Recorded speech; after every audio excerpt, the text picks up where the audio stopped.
Cette année, la section Axe Futur propose 16 films. En plus des 3 productions chinoises, 13 autres sont en provenance d'Europe, d'Afrique, des Amériques et du reste de l'Asie. La plupart d'entre elles sont des premières œuvres de réalisateurs.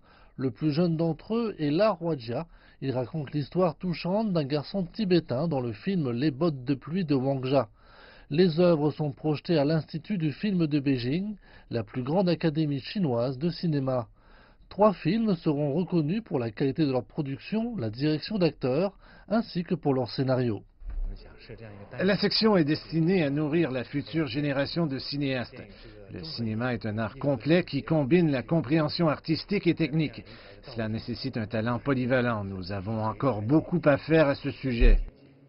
Les films en réalité virtuelle sont une autre attraction principale du festival. 8 productions sont d'ailleurs présentées. 2 d'entre elles seront également diffusées lors du festival du film de Tribeca fin avril.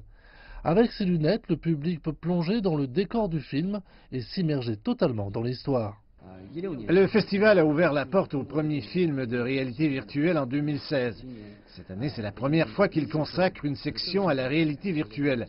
Je pense que c'est très encourageant pour les réalisateurs de réalité virtuelle. Ces dernières années ont vu une demande, une attention accrue pour les films en réalité virtuelle, des productions qui sont maintenant acceptées dans les grands festivals du monde entier.